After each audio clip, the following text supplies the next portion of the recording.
Queridos irmãos, encarnados e desencarnados, boa tarde. Que a paz e o amor de Jesus estejam em nossos corações. Nós vamos agradecer a Jesus pela oportunidade de estarmos aqui.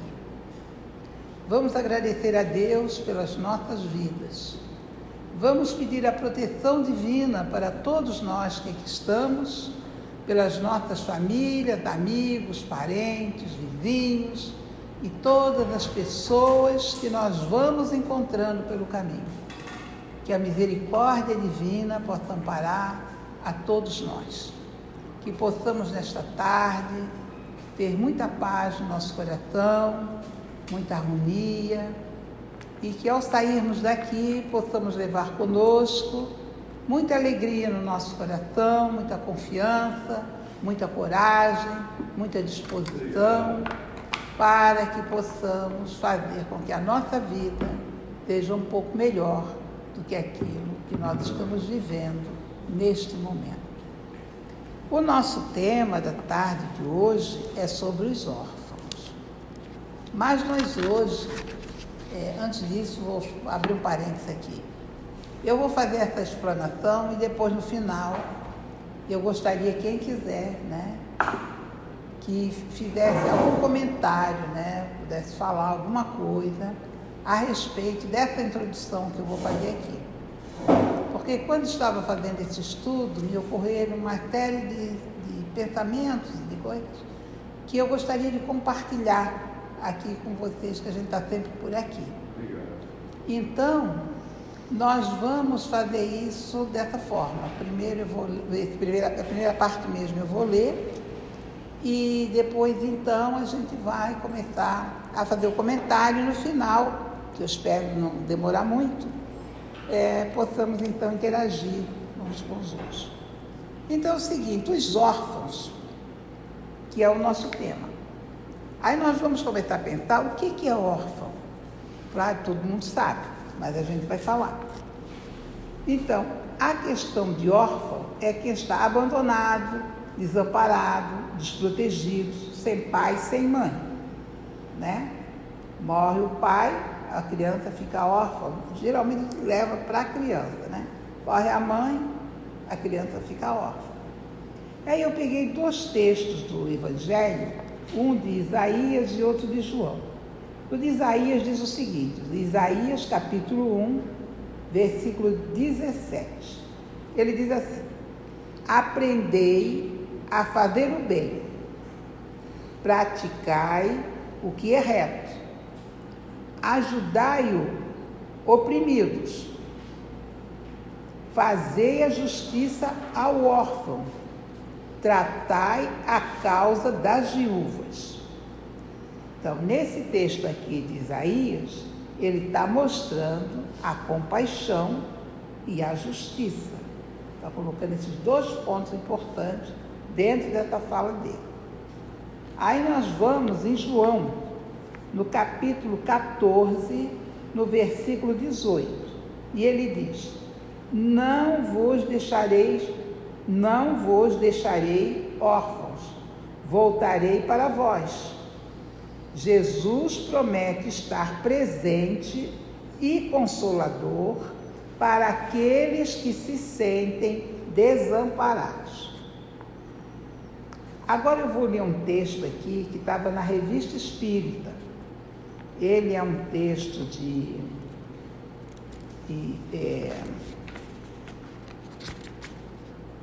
Delfim Girardin, que nós já conhecemos, já falamos dela aqui, e a médium que psicografou foi Costel. Então nós vamos ler, eu vou ler isso aqui, eu sei que muita gente vai dizer que uma coisa não tem nada a ver com órfão, mas depois eu vou fechar lá no final. Então vamos prestando bem atenção, o que esse negócio aqui quer nos dizer. Falarei, a Delfine está falando, Ela trouxe esse texto. Falarei da estranha mudança, ela está falando do desencarne das criaturas. Falarei da estranha mudança que se opera no espírito após a libertação. Ele se evapora dos despojos que abandona, como uma chama se desprende do foco que a produziu. Depois se dá uma grande perturbação, e essa sem dúvida estranha: estou morto ou vivo? A ausência das sensações primárias produzidas pelo corpo espalha e imobiliza, por assim dizer. Assim como um homem habituado a um fardo pesado, nossa alma aliviada de repente não sabe o que fazer de sua liberdade. Depois, o espaço infinito, as maravilhas sem número dos astros sucedem-se num ritmo harmonioso.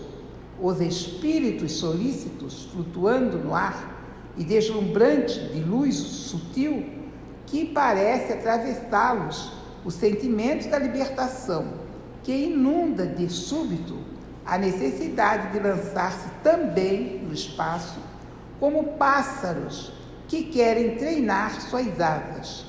Tais são as primeiras impressões que todos nós sentimos. Não posso lhe revelar todas as fases dessa existência. Acrescentarei só que logo, satisfeito com o seu espanto, o espírito ávido quer se lançar e subir mais às regiões do verdadeiro belo, do verdadeiro bem, e essa aspiração é o tormento dos espíritos sedentos do infinito. Como a crisálida, esperam despojar-se de sua pele, sentem surgirem asas que o levarão radioso ao azul abençoado, mas retido ainda pelos laços do pecado, devem planar entre o céu e a terra, não pertencendo nem a um nem a outra, que são todas as aspirações terrenas, comparadas ao redor, incrível do ser que entreviu um recanto da eternidade. Assim, sofreu muito para chegar de depurado entre nós. O Espiritismo nos ajudará, pois, a uma obra abençoada. Ele liga entre si os espíritos e os vivos, que formam os anéis de uma cadeia invisível, subindo até Deus. Dito isso, eu paro para a gente refletir, para a gente pensar nessa forma aqui. Falamos dos órfãos, né? Como falei no início, é a criança que fica sem o pai sem amor. Mas agora nós vamos pensar em termos de espírito. Todos nós aqui, se não todos, a maioria, sabemos que nós somos espíritos encarnados. Então nós somos espíritos. E quem é o pai desses espíritos que nós somos? Deus. Deus é o nosso pai. E como é que nós nos relacionamos com esse Deus, que é nosso pai? Qual é a forma que nós nos relacionamos com ele? E quando nós vamos pensar, nós vamos perceber que nessa conexão entre Deus e nós, Deus está presente em nós, mas nem todos estão perante Deus fazendo aquilo que deveria ter feito, ou que deveria estar fazendo. Então, será que não se pode dizer que muitas das criaturas estão órfãs quando elas próprias se abandonam um pouco? Porque não é Deus que nos abandona, somos nós que abandonamos a Deus, porque nós não queremos. Quantos de nós está encarnado na Terra e nem sabe por que está e nem se interessa? Porque o lado positivo de tudo isso que está falando aqui é o espírito que está encarnado, que está na Terra, para quê? Para se melhorar a sua estrutura, o seu eu, o seu ser. E aí, quando ele se afasta da grande espiritualidade, do grande ser que é Deus, que é o Pai desse espírito, e ele vai fazer outras coisas, ele não quer nem saber de espiritualidade, nem de espírito, nem de coisa nenhuma. Ele vive como se o mundo fosse só ele e o resto deixa para lá. Então, penso eu, posso estar completamente enganada nisso, depois vocês vão aí comentar, que nessa hora que a pessoa se abandona, entra só na questão material, se esquece da questão espiritual, se esquece da conexão para com Deus, essa criatura também é um órfão. Pode ser que eu esteja enganada, mas há essa percepção, no meu caso aqui, depois vocês vão falar. Então, esse momento que eu refleti isso aí, eu fiquei pensando, meu Deus, porque a pessoa está no mundo para progredir, enquanto espírito. É claro que nós lutamos por coisas materiais, mas o principal de todos nós é a parte espiritual, porque as coisas materiais são para nos ajudar a cumprir a nossa tarefa aqui na Terra. Porque Deus nos criou, nos colocou nos lugares certos, para que nós estejamos fazendo a coisa certa para o nosso crescimento. E esse crescimento é espiritual. E ele vem através do nosso melhoramento moral, do nosso sentimento de amor, da caridade que nós podemos fazer e que nós temos condições de fazer. Há quem vai dizer, não, mas eu não posso fazer nada, eu não tenho nada, eu não posso fazer coisa nenhuma. Dê um sorriso, uma palavra boa, faça uma prece, olha quanta coisa apareceu. Que qualquer um pode fazer, qualquer pessoa pode fazer. É só ter vontade de fazer, não é? Então, Deus nos colocou no mundo para que nós pudéssemos, todos nós, trabalhar para o nosso crescimento moral e espiritual, o nosso crescimento. E à medida que a gente se afasta, a gente sai dessa energia de Deus, ali eu penso que nós estamos nos tornando, nos fazendo órfãos. Como disse Jesus aqui, não vos deixarei órfãos, voltarei para vós. Promete Jesus estar presente e consolando todos aqueles que se sentem desamparados. Então, se nós estamos voltados para a espiritualidade, estamos voltados para Jesus, para o seu evangelho, para o trabalho do bem, nós seremos amparados, não estaremos órfãos. Mas se a gente se afasta de tudo isso aí, a gente, não sei, pode ser que... Mas depois vamos ouvir todo mundo aí falando. Aqui eu vou abrir outro parênteses. Dá tempo. Aqui vou abrir um outro parênteses. Foi um outro texto que eu li, que eu fiquei também refletindo sobre ele, que ele é muito interessante, porque a gente volta e meia vem essa fala. Mas quem é que falou? Quem é que disse? Quem foi que disse? Isso não vale, porque não tem nome, e porque não sei o quê. Olha só que fala interessante eu encontrei. Diz ele assim: o Espírito que assim que assina, isso aí está falando da psicografia, do trabalho que os Espíritos fazem, né? Diz assim, o Espírito que assim assina é completamente desconhecido. Podemos ver pela comunicação acima, e por muitas outras do mesmo gênero, que nem sempre é preciso um nome ilustre para obter belas coisas. É uma puerilidade prender-se ao nome. Deve-se aceitar o bem de qualquer parte que venha. Aliás, o número de nomes ilustres é bem limitado, e dos espíritos é infinito. Por que, pois, não haveria também capazes entre os que não são conhecidos? Fazemos esta reflexão porque há pessoas que julgam nada poder obter de sublime, senão chamado celebridades. A experiência prova o contrário, todos os dias, e nos mostra que podemos aprender alguma coisa com todos os espíritos que soubermos aproveitar a oportunidade. Aí esse espírito que assina é um irmão morto de uma irmã viva. Assim ele se denominou lá.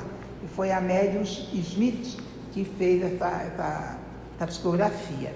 Então isso aqui veio aqui no meio dessa conversa, porque assim, às vezes a pessoa recebe uma psicografia, não tem nome, mas está lá. Aí tem que ler o que está dizendo ali. Se o que está dizendo é uma coisa que se pode aceitar, que é uma coisa correta, que a gente pode entender, tudo bem. Agora, não é por causa do nome. Se não vier um nome, não, então não presta. Não é o nome. A mensagem que tem que ser vista e observada. E é nesse observar que a gente precisa, então, ver se é uma coisa boa ou não. Não precisa nomes importantes para falar. E chegamos nos órfãos. Os órfãos, diz aqui o nosso texto: meus irmãos, amai os órfãos. Se soubéssemos quanto é triste ser só e abandonado, sobretudo em tenra idade, Deus permite que haja órfãos para nos induzir a lhes servir de paz. Que divina caridade ajudar uma pobre criaturinha abandonada, evitar que sofra fome e frio, dirigir sua alma para que não se perca no vício. Quem estende a mão a uma criança abandonada é agradável a Deus, porque compreende e pratica a sua lei. Pensai ainda que muitas vezes as crianças que socorreis vos tenham sido queridas em outras vidas. E se vós a pusessem lembrar, isso já não seria caridade, mas dever. Eu vou ficar por aqui para falar um pouquinho sobre esse pedacinho aqui. Ele fala, que cuidar dos órfãos. E aí nós vamos pensar. Bom, como já vimos aqui, os órfãos, quando os pais morrem e os filhos ficam sozinhos. Mas nós vamos começar a pensar um pouco mais. Será que não tem filhos de pais vivos e que são órfãos? Isso é uma coisa que nós precisamos pensar, porque a organização da sociedade foi de um jeito tal que tudo foi mudando. Claro, você vai falar coisa aqui que você vai tirar uma pedra, mas tudo bem. Que tudo foi mudando. Mas acontece que nesse mudar, a criatura precisa ter em si o que é importante. Quando a gente percebe, como disse lá na frente, nós vimos hoje lá na frente, a gente percebe, a gente está diante de Deus, que é nosso Pai, que nos colocou aqui para que nós pudéssemos trabalhar para o nosso progresso espiritual. Nós não estamos pensando em coisas aqui perto, nós estamos pensando em coisas lá, diante, Então, os pais que têm os filhos, qual é o primeiro compromisso deles? Entre todas as coisas que eles fazem, além de alimentar e aquela coisa toda, trabalhar para alimentar, essa coisa toda. Qual é o compromisso maior de todos que eles têm? Que Deus colocou para eles? O que a gente pensa? Os filhos. Então, esses filhos terá que ter na família um planejamento para cuidar desses filhos da melhor forma possível. Orientar aquelas criaturas para que aquelas criaturas sejam realmente homens de bem, ou seja, aqueles filhos de Deus que vão continuar a tarefa que está sendo feita ali. Mas se não houver esse entendimento, o que vai acontecer? Cada pai vai para um lado, a mãe vai para o outro, o filho fica no meio do caminho, e aí como é que fica? O filho tem pai, o filho tem mãe, mas ele é um órfão. Porque quem cuida dele? Ele está se cuidando sozinho. E aí, como é que ele está caminhando? Mas não foi uma oportunidade de vida que deu essa criatura? Com certeza foi. Mas se você se sente responsável por aquela criatura, o que você puder fazer para ajudá-lo é muito importante. Porque se Deus colocou na sua família aquelas criaturas, é porque é para que elas estejam ali. E adiante ele vai dizer: se vós, assim pois, meus amigos, todo ser sofredor é vosso irmão, e tem direito à vossa caridade, não essa caridade que fere o coração, essa esmola que queima a mão onde cai, porque os vossos óbolos são, por vezes, muito amargos. Quantas vezes elas seriam recusadas se nas águas furtadas não as esperassem a doença e a fome. Dai delicadamente, juntai aos benefícios o mais precioso de todos, uma palavra, uma carícia, um sorriso amigo. Evitai esse tom de piedade e de proteção que revolve o ferro no coração e que sangra. Então, meus irmãos, nós vamos aqui refletir sobre essa questão dos órfãos, socorrer as crianças, proteger as viúvas, mas proteger as nossas famílias, proteger o nosso coração, proteger as nossas atitudes, para que possamos sempre fazer o melhor possível. E eu vou aqui trazer um texto da Dona Maria Dolores para encerrar a nossa conversa aqui e abrir a nossa conversa. Aliás, desculpe, não é Dona Maria Dolores, estou sempre com ela e me lembro sempre dela, mas é Emmanuel. Trouxe Emmanuel para encerrar a nossa conversa. Diz ele: se sofres, mostra em preces a tua história a Deus. Não reclames, restaura. Nem grites, auxilia. A impaciência agita, a aflição desconforta. Assevera-te e serve. Aserena-te e serve. Crê, trabalha e confia. Não acuses ninguém. A justiça vê tudo. O barulho te complica. O socorro vem de Deus. Então, nós agradecemos a Jesus, agradecemos aos Espíritos benfeitores e amigos que aqui estão nesta hora, por todo o bem que estão trazendo aos nossos corações. E nós vamos começar a falar um pouquinho. Tá?